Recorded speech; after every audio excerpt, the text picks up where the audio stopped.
Your pleasure. So this is our number 4 session. We have about an hour with experts to address trends, transformational trends in workforce-related development, both temporary and permanent.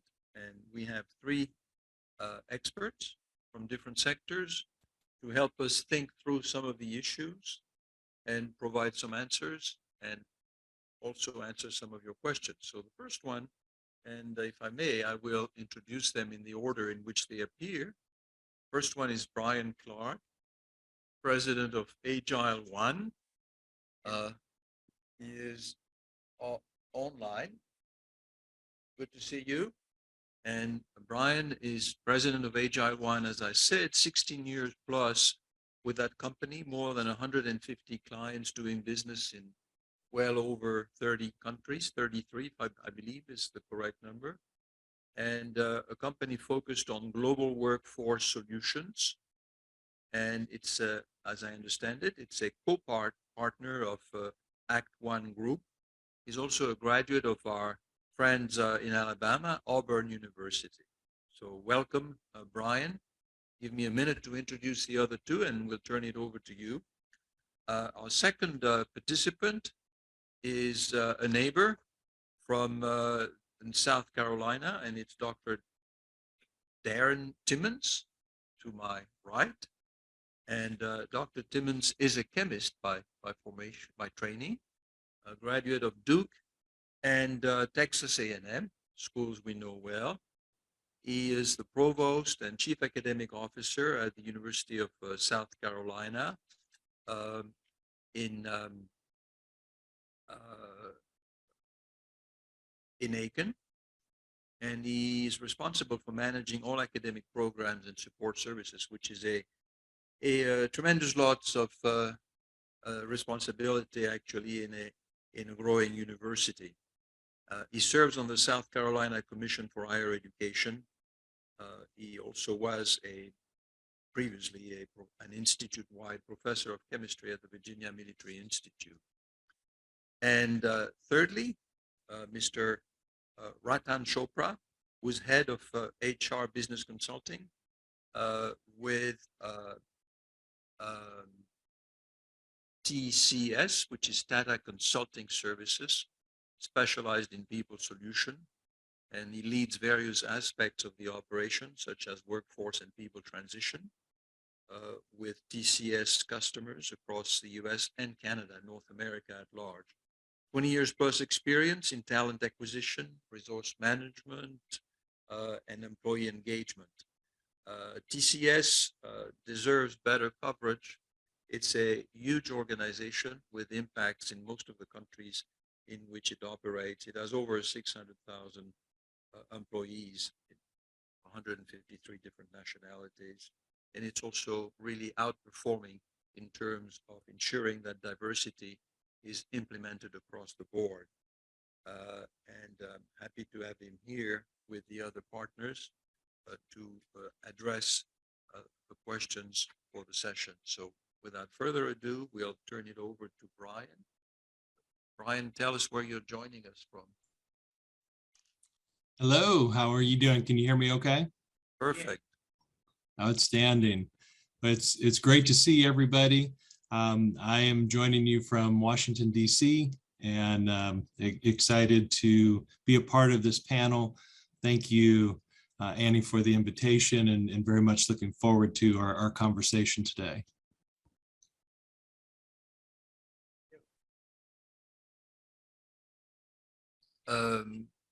Do you want to make some preliminary remarks and tell us about your company?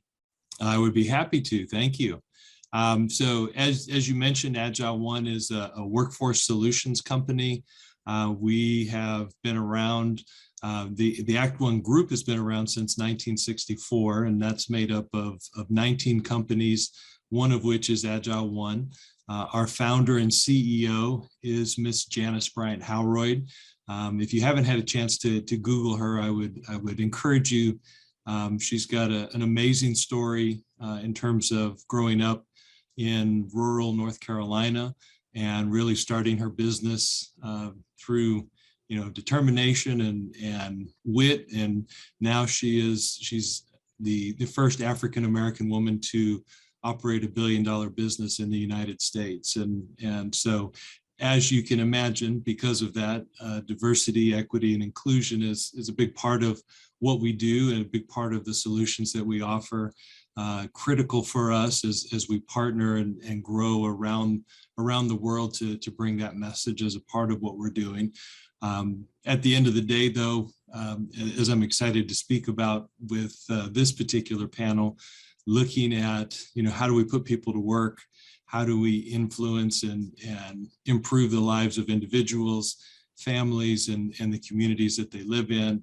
And how do we do that in a way that's impactful around the globe? And so I'm excited to talk about trends, some of the things that we're seeing, and some of the things that, hopefully we can continue to partner together on to combat what we're seeing today, which is this, widening gap between open jobs and how are we going to fill that talent gap that exists. What are some of the trends that you consider most salient that you address as a corporate structure and expanding corporate structure relating to DIE, but also aspects of talent recruitment? Absolutely. I think it's interesting because so many of us right out of the gate have worked from the assumption that the talent gap that exists today was created because of the pandemic. But if you go back and look at the stats, it actually existed, going all the way back into 2019. So before COVID hit, we were already starting to see some of the gaps that exist today. Now, of course, the pandemic increased that and highlighted that in a big way. And now some of the impacts that we're seeing are exacerbated, not only by the continued, we'll call it the great resignation, the great reshuffle, whatever the case is, for more than a year now, we've had more than 4 million people change jobs a month.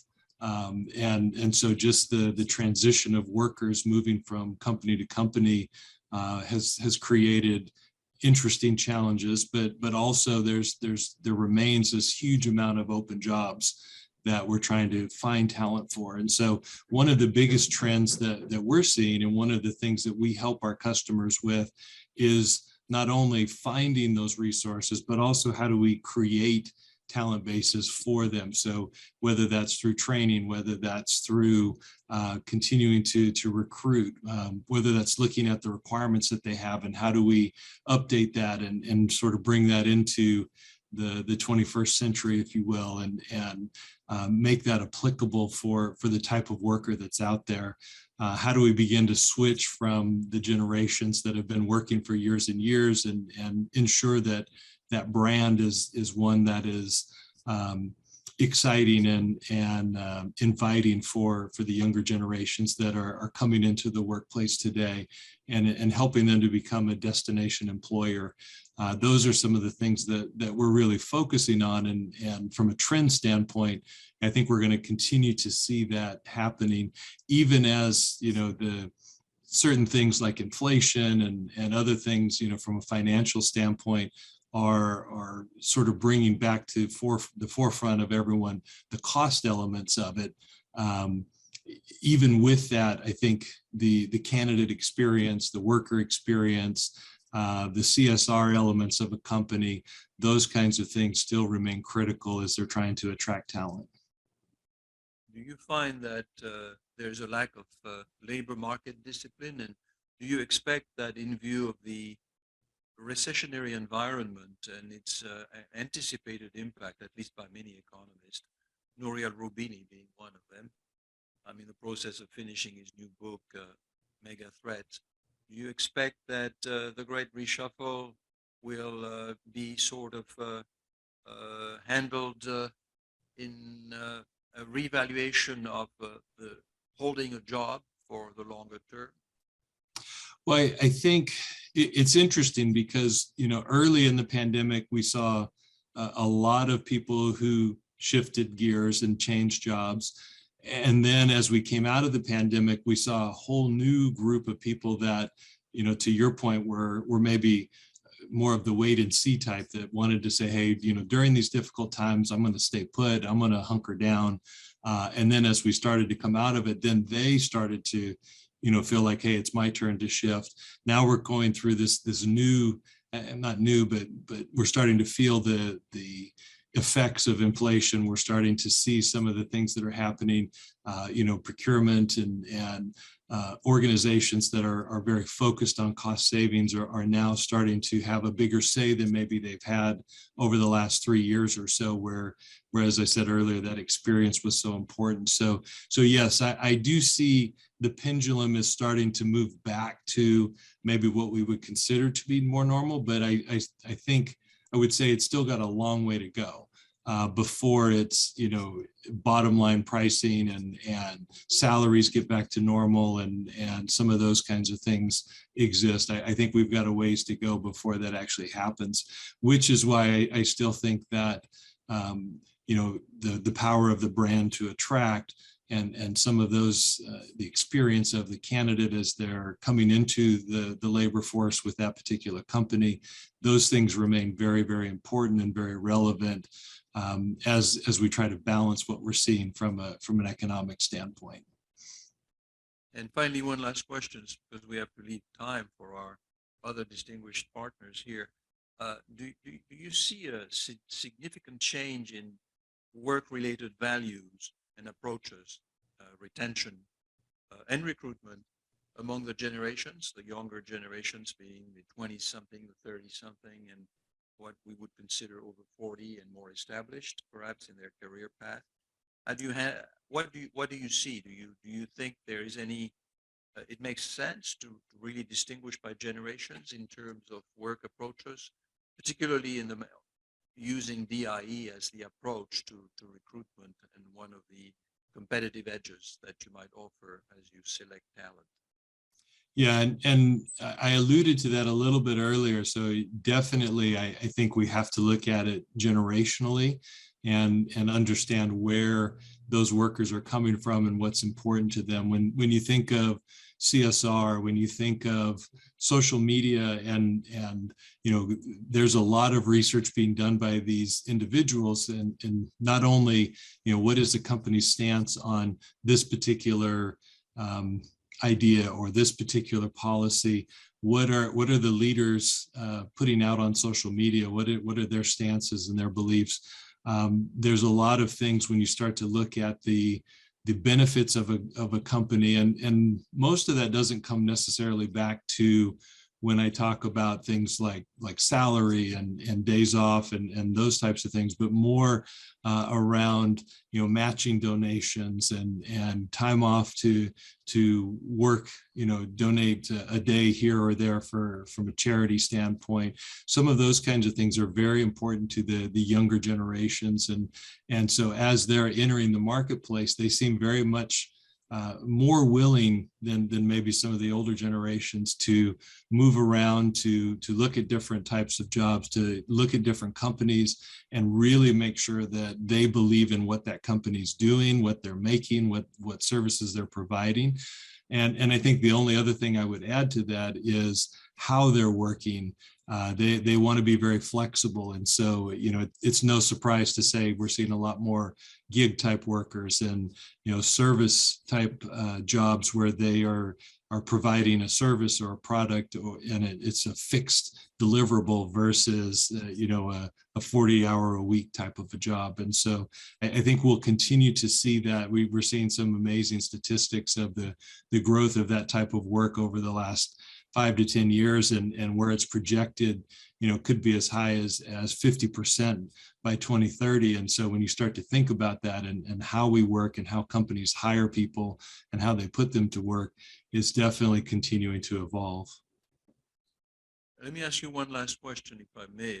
Looking at your database and in your experience, based on what you see, what is the average length of time in the first job by a college graduate these days before moving on? And that's a great question. And I don't have that particular stat in front of me. I may try to find it really quickly while we're talking, see if I can find it. But what we're seeing from a trend standpoint definitely is that people are moving around quicker. You know, that stat that I talked about in the very beginning, where 4 million plus workers are changing jobs every month in the US. That shows you that people are moving around quickly, and we know that the younger generation is a big part of that as they continue to look out for those companies that match their values, that match how they want to work, when they want to work, and are doing things that they're passionate about. Do you think this rapid mobility across jobs is beneficial to the society and the economy? I think it is, especially for companies that are open to finding ways to make that work. And that sort of goes back to this idea that we have to continually be open and willing to redefine how we work. The work from home, that remote work piece that came out in COVID, and how that's coming back. Because I think, it's interesting as you look at both sides of that argument. We've got some companies that are saying, hey, we really want people to collaborate. We want them to be close. We want them in person. And then you've got other companies that are completely opposite of that. And I think most of our customers are sort of landing in the middle with what I would call a hybrid approach, where they're coming into the office for 2 days a week and working from home the rest of the time. I don't see that going away anytime soon. I think that's an example of a trend that will be here for a long time. Well, Brian, thank you so much. Stay online, please. We have other presenters who will be addressing some of the same issues, and perhaps you can have an exchange at some point as we reach the session. I would be happy to, and very interested to listen to my fellow panelists. Thank you. Okay, we move next to Darren, Dr. Darren Timmons, from the factory that produced the best and the brightest. That is to say, the raw material that is consumed by talent recruiters and employers and the like. So tell us a little bit how it looks from the point of view of a rising university producing a lot of, being very responsive to labor market demands and anticipating future trends. How do you go about producing the best and the brightest responsive to those challenges? Thank you for the question. It's a pleasure to be here. I have not thought of our students as raw material or minerals that we might be mining out of the ground, but I may develop that a little further. It is a pleasure to be here. Ani and I go back several years now. I think 2017, he took me to India for a visit to build relationships with universities there. We went from Mumbai to Pune to Goa to New Delhi, flying several times inside country, and he almost killed me with the amount of travel and relationships we were building there. But it's been great to continue those relationships and to see Indian students at our university. When I think of where we are in terms of the development of the workforce, it's an interesting time, because I believe government leaders and sometimes our local leaders, they don't think of a university as the place that's synonymous with workforce. It's more focused on the technical system, where workforce means get into the workforce as quickly as possible with as efficient a training process as possible. And again, that mode of quickly now finish your high school with college credits, perhaps go into the technical sector and get a credential, and then get on the floor of the factory into those technical fields. And it's been interesting at the university where I work, and I'll tell you a little bit about the university in a moment, to think about, do we recapture that term of workforce? Because of course, our graduates are going into the workforce, but that term, I think, has on the education side is not often used at the university level. I'm not sure at Georgia Tech how you all capture that term. I think in some cases our faculty will say, we're not here to develop workforce, we're here to develop young minds and turn them from that raw material into something great. And of course, if we ask them, well, But you mean also to go into the workforce? Oh, yes, of course. To get jobs. Great things. So University of South Carolina, Aiken is a 4-year comprehensive university. Actually, we're a master's granting university just recently, about 4,000 students total, predominantly face-to-face, but we do have some growing online degrees as well. Yay. Working towards one. We sit inside the University of South Carolina system, but are an accredited university just across the river from Georgia to South Carolina. So our area that we operate in is called the CSRA, Central Carolina River Area, and includes Augusta, Georgia, Aiken, so we operate in a very interesting area. It's a lot of high-tech industry. So we have Kimberly-Clark, Bridgeton Firestone, and then there's a huge heavyweight in the area, the Savannah River site, which is a clear facility there in Aiken, South Carolina. I think a key to our workforce development, if I can use that term, we are using that more regularly at the university. The key to that is partnership with industry. So our key partners, Savannah River National Lab, Savannah River Sites, various holding companies there in that area, along with ADP, Human Capital Management Company in Augusta, that actually has a site in Pune. So we have partnered with various organizations, various industries to say what kind of graduates would we want. How should we develop our new degrees? How should we change our degrees now? And also, will you post our students as interns for internships and for capstone projects? So in our technical fields, engineering, mathematics, computer science, all of our students do a year-long capstone project, typically hosted by one of our local industry partners. And that is a great way for, of course, for them to see what it's like to work in the real world, as well as the companies to see what our students have. Okay, good. We can keep the questions for later Sure. sessions. We next turn to Ratan, to my right. And Ratan, tell us a little more, because you have in a sense, a global perspective questions we have raised, not only North American based, but going far beyond, really across perhaps 150 countries. So thank you for the question. I'm happy to be here. So here's the thing, right? So when I hear that, and I couldn't agree and resonate more in terms of what they've called out as some of the points or the way the industry around us is changing today. Well, the new normal is the only normal. I think that's something that we all have to accept, learn to live with, and move on. I don't think it's, for the longest time, it's going to go back to what it used to be to where we are today.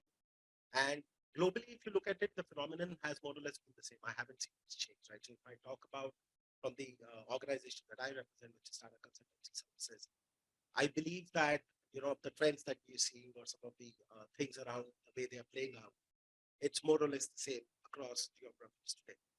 What's interesting to note is that today organizations are hiring people for the skills and not necessarily for the potential. That's a big change of how things used to be vis-a-vis how things are now post-pandemic, right? That's a big change. So why skills? One, because it addresses the core challenges that businesses face today, because that's how you could go beyond and then deliver to the expectations of the outcomes that the industry or the market has to give. Because today organizations are focusing on short to medium term results, right? And I'm not getting into the good and bad of it, but that's a reality, right? So this focus more on skills than on potential. And of course, right, skills over roles today as well. What this has also done is that the current population, there's a study by Gartner, I believe, and it says that the youngest workforce today switch at least 12 to 15 jobs in their lifetime. In many cases, that's unheard of if you look at historically how. So it's a big paradigm shift of how it used to be vis-a-vis how it's going to be, right? And with the emergence of gig economy, of course, you would see that work is gaining prominence over employment. So that's a very thin line. That what do I mean by that work is gaining prominence over employment? With gig economy, take Uber for example, right? It's about you're available. Can you do that job or can you do that work? So Uber has signed so many drivers today, technically with no employment contract. But when I'm available, I'm there. When I'm not available, I'm doing something else, right? So what this pandemic is also brought about, or some of the major disruption that I would say today is that while I may do a particular job, which may not be a full-time job for me, this concept of moonlighting, freelancing, consulting, I could do all of this as well while I'm doing what I continue to do. So that's a big shift of how things have been to how things have been now. And your question specifically, I would say that's across geographical barriers of that exist. What is the approach?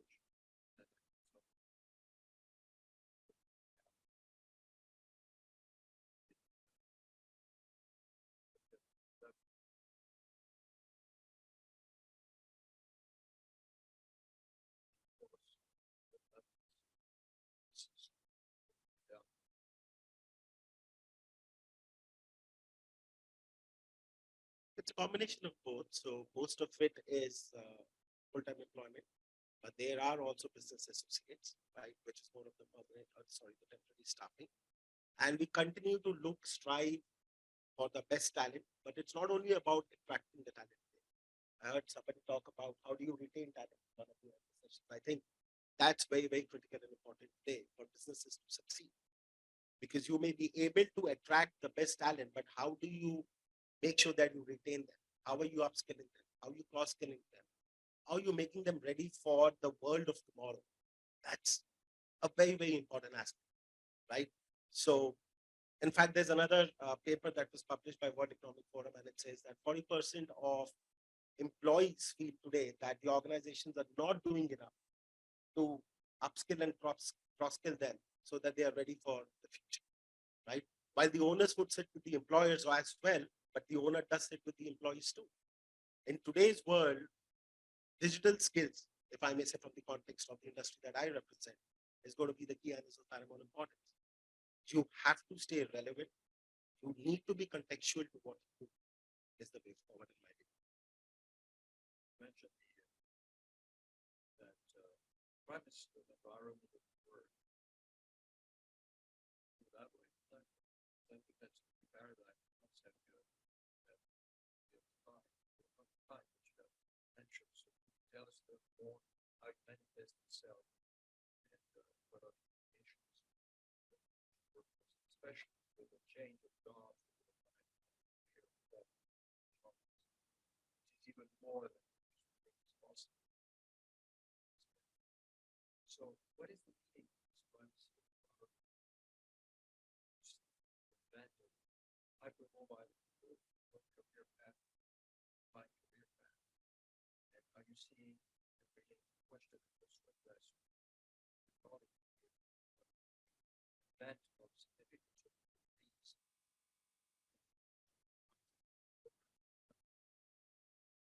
The rate of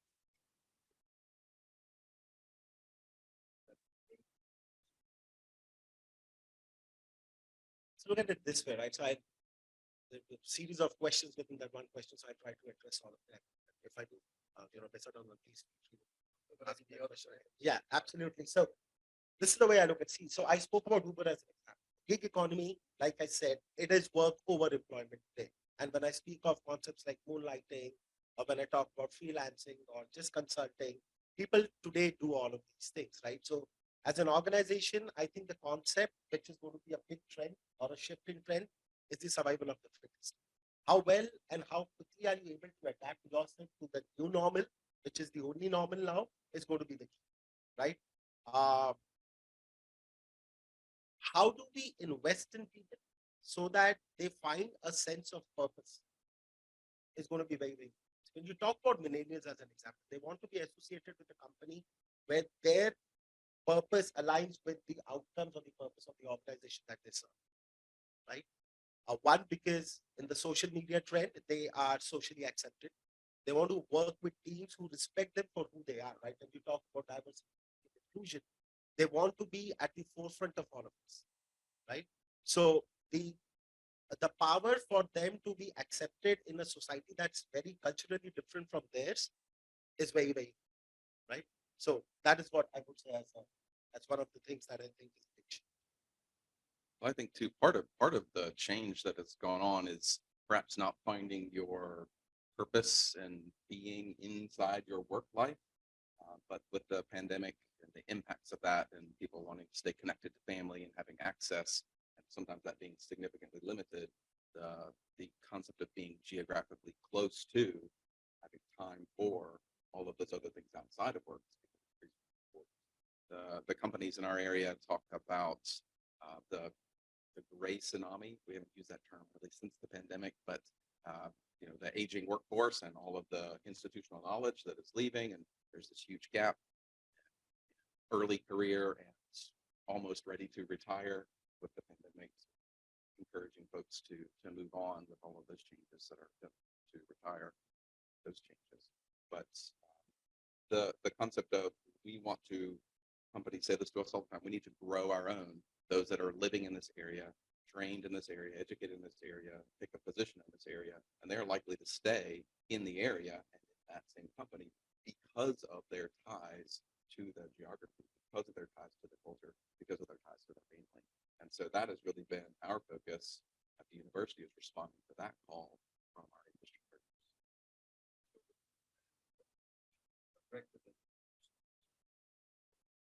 Educate for life. Yeah, but right for the next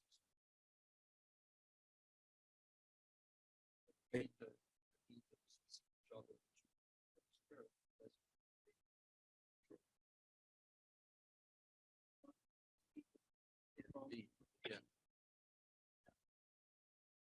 yeah. Sure. So do we educate for life or for the next opportunity? For the next 6 months. Right, for the next 6 months. Definitely educate for life, but with an eye towards what skill set they need for that upcoming opportunity. So both, if I can say both.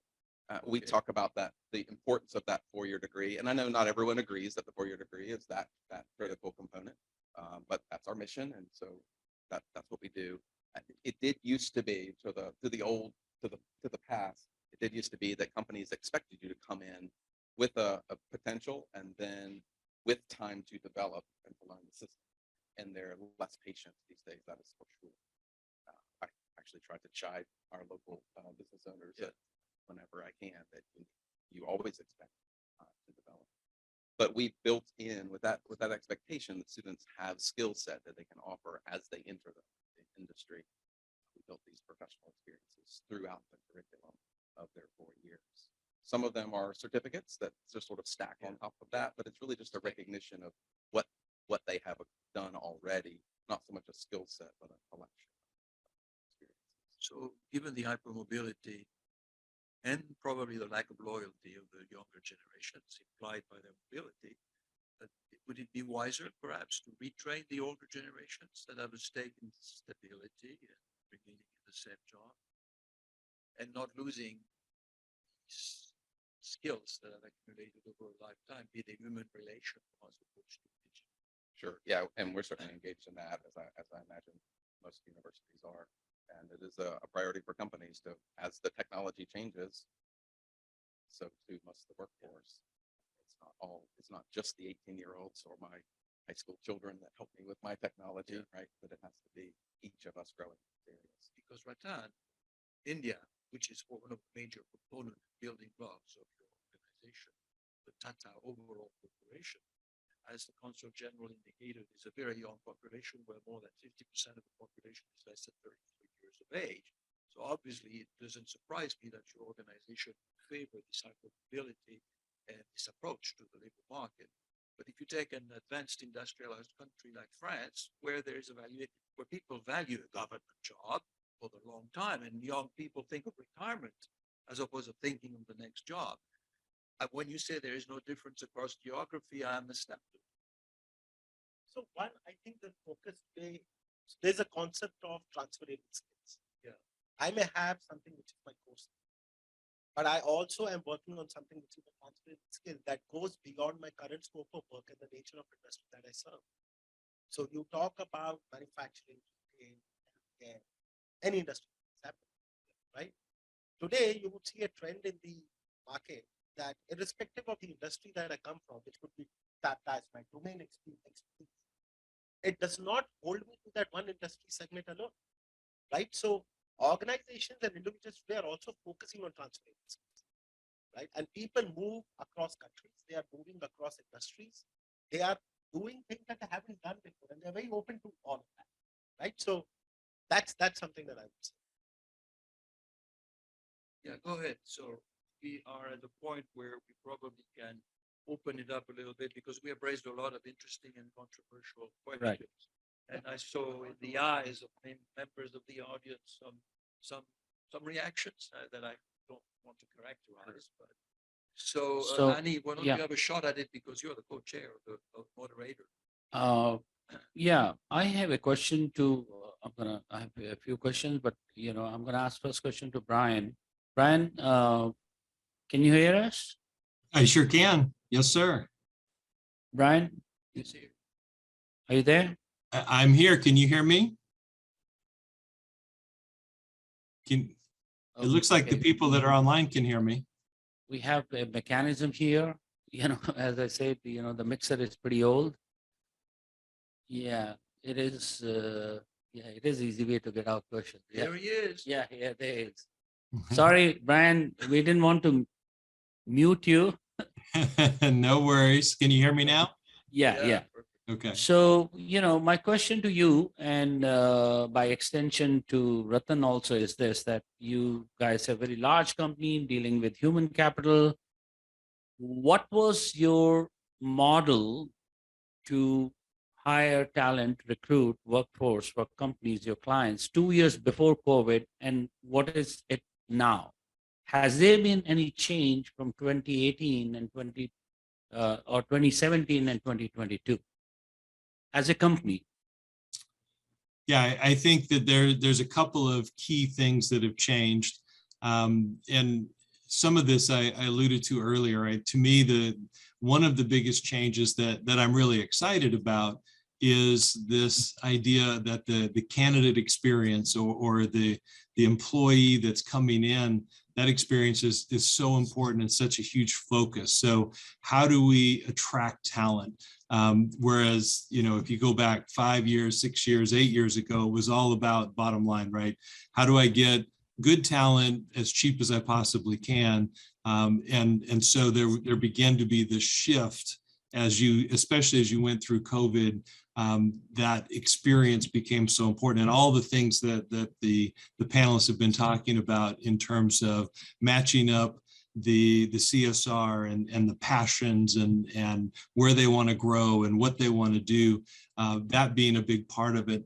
I think the other thing that I'm excited about is pre-pandemic, it was when you talked about DE&I, it was all around what we call tier 2 diversity spend. So the ownership of the company that was providing the talent was a diverse owner, which is important and will always be important. That'll always be a critical component to how companies manage and measure their DE&I. But what I'm excited about, if you think about the pandemic and the social injustice movements and some of those kinds of things that occurred, now there's a big focus on the diversity of the candidates as well. And how do we continue to ensure that the reach of the efforts that we're doing is reaching down and impacting the candidates as well. And so you're looking at the companies, but you're also now looking at the people, and that is how we end up changing generations and really impacting the upcoming and incoming workforce. All right. Thank you, Brian. Ratan, your thoughts, please. Well, I largely agree to what Brian is saying. I would just say when we talk about diversity, you have to look at the big picture. Diversity of mind more than just diversity. Diversity of thoughts, diversity of ideas. That is something that fuels and propels them, right? And one thing that within TCS we very firmly believe, and we always talk about this, is that there are no legacy. There are only legacy, right?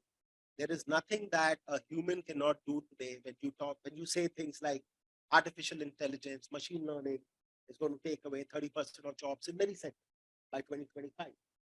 There are also studies that show that 90 million new jobs will be created, right? But how do we make sure that we are staying ahead of the curve? Well, that's a shared responsibility between employers and employees, right? But there is a way out of it, right? So hence I say there are no legacy people, there are only legacy. You put upskill, cross-skill yourself, and stay relevant, stay contextual to what you do. And I think that's the big problem. So before I lose track, I have a question to you, Ratan, and also to companies in your industry. Okay. And this is addressed to all Indian big, large companies. TCS is one of them, and then we have Infosys and Wipro and Cognizant, so on and so forth. And out there in the media, several times we hear that a large majority of the employees are from India. What are you in particular, or your companies like TCS are doing to recruit locally?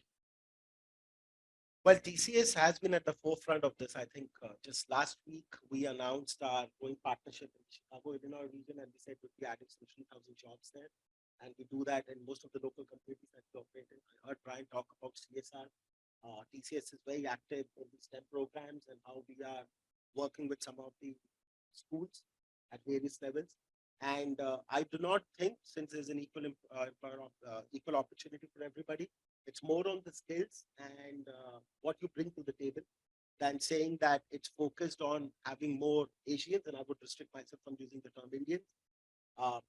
So if you have it in you, and it's not only for my organization, but for any other organization that goes beyond the Indian multinational companies, so to say, that where there is talent, and if you have what it takes for you to grow and to help the organization meet its core business objectives, I think you would have the job. Are there focused initiatives or concerted efforts towards making sure that we are doing what is right? Of course, there's always that push, right? And we are very significantly, I would say, investing in the communities that we operate in. And Tata, as a philosophy, the holding company, believes in giving it back to the system, right? And that's something which has been at the forefront. And when I say this is something that we practice in letter and in spirit, and it's not just about it. I want to follow up on your question, Andy, to Ratan. You mentioned machine learning, or you can include artificial intelligence, organization areas which Georgia Tech and other universities does very well. So it's changing the nature of the workforce, but I sense that you have in place already, if you're prepared to really handle that in terms of your talent recruitment. And you are making the case, the opposite to a Luddite case, that these rapid changes that have been ongoing but are really going to be accelerating in the coming short years will be beneficial, right? And will create more jobs rather than destroy jobs, which is, the old labor economics argument. Does technology create jobs, or which is it? Is it creation or is it destroying? And I think your company, because of its diversity, looking at the talent aspect of it, has already taken side with the notion that it is a positive creative force. You're planning your approach along those lines. Could you say a few more about that? What do you anticipate in terms of job creation globally or in particular geographies? So we do significantly invest in our people. Okay. There used to be a time when we used to report that what percentage of our annual revenues are plowed back into training and development. We stopped doing that today because we believe that learning is one of the core value systems for TCS, right? Now, the training and development, or the TD department, as you call it, is very robust. It is very intuitive. We've gamified a lot of things that we do there. We're making it very exciting for the employees to go ahead and enroll themselves for training. There's a lot of focus on mid-level transitions today. We are talking about linking learnings with career, right? And it's not the other way around. We are talking about linking learnings with career. We're talking about a differential compensation for people who complete certain courses, because that's how you stay ahead of the curve, right? So these are some of the things that we bring in to make sure that people always stay relevant. because the industry that I represent probably changes at the fastest pace today, right? But again, at the same time, what's interesting is that any industry today or any company today is a technology company. That's a big paradigm shift of how manufacturing was never called a technology company, but today you don't say that. You use them at the same breath, right? Every industry is a technology company. So how do you invest in your people, make it relevant for them, so that it comes back to them as individuals and we as an enterprise? And you keep them in the same job, in the same enterprise. Well, there are opportunities for them to move within the Tata Group. I've been with my company for 15 years and this is my 7th role, right? So that's because I've always been up to challenges. I've always asked for something more than what I've done in the past. And like I said, if you have it in you, there's enough and more opportunities that exist.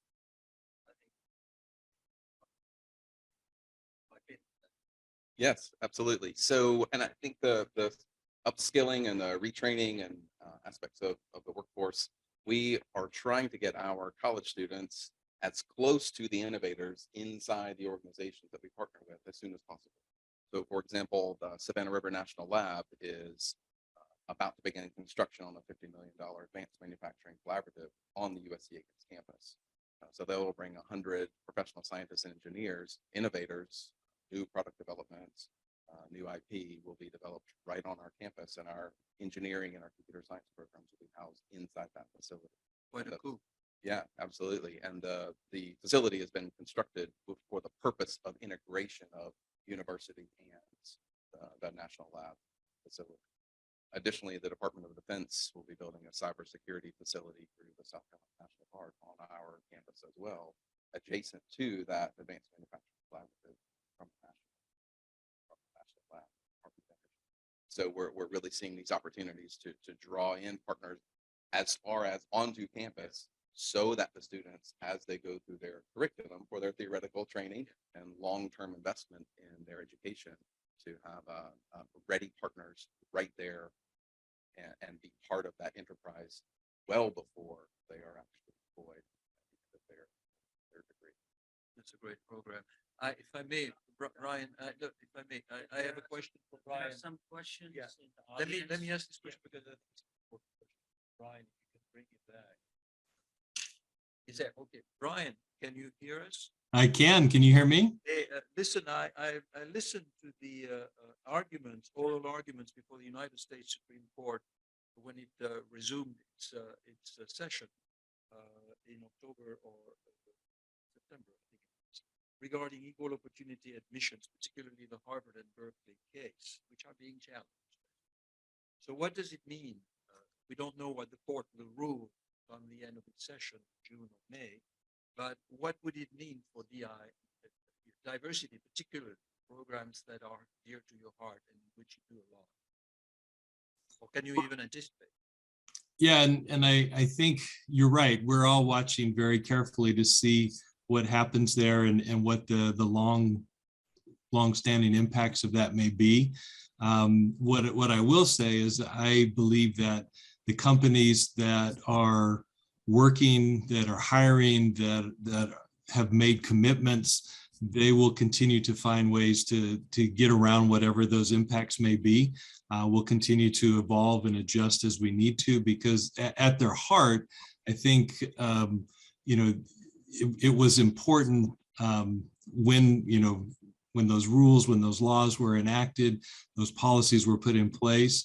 And so I think regardless of what comes from that, we're going to continue to find ways to ensure that there is equal opportunity, there's the right representation, and that we are continuing to grow those talent pools as we need to.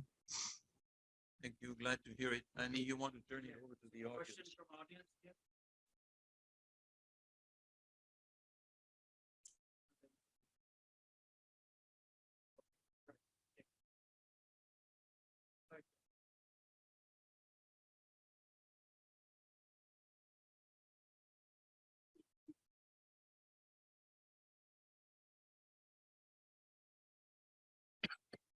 I'm 23 years old with 50 years of work experience, so I can talk about the 70s and 80s and 90s.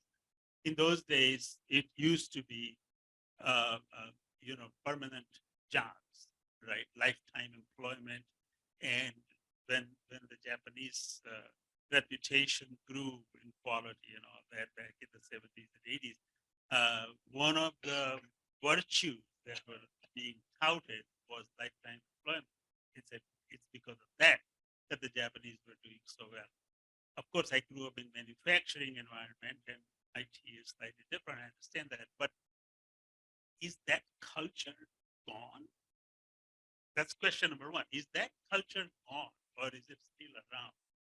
Second question is, suppose if it is receding or it's being used less and less, to what extent do we have people with lifetime employment? At some level in the organization, there has to be people who are there forever, right? I mean, otherwise you can't really manage a company, and it's pretty costly. In the IT sector, I can still justify that, but in the non-IT sector, manufacturing and all that, it is so costly to really replace a person and retrain somebody else, so those are all the questions going around in my clouded mind. So go ahead. Yeah, and I spoke to that a little bit. I think CEOs of the manufacturing companies in our area are trying to capture that long-term employment commitment from their employees, scratching their heads. How do we keep these young ones that are coming into the company? How do we keep them for a lifetime? And they may not be thinking about for a lifetime exactly, but certainly for more than 3 years. So they're importing from across the US into a high-tech workforce.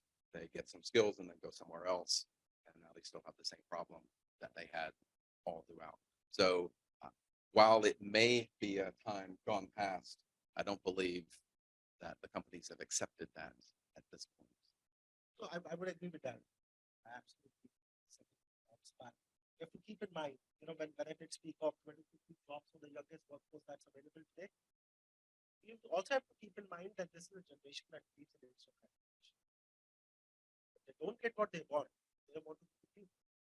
So either you make your ecosystem so conducive for them to thrive, survive, and grow that we probably wouldn't be discussing some of the issues that we're discussing today.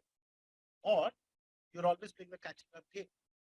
Even within my organization, and I really of this, that you need people who are seasoned and tenured who continue with the industry over a period of time because they understand the ecosystem, right? So for TCS also, and I would say that with a lot of confidence, all our leaders are, they've risen through the ranks, the organization, right? And today they are playing the roles of the chairman of Tata Sons or the CEO of the Tata companies. But the environment needs to be structured around what the workforce demands, vis-a-vis how traditional things have been happening, because that approach wouldn't take you a long time.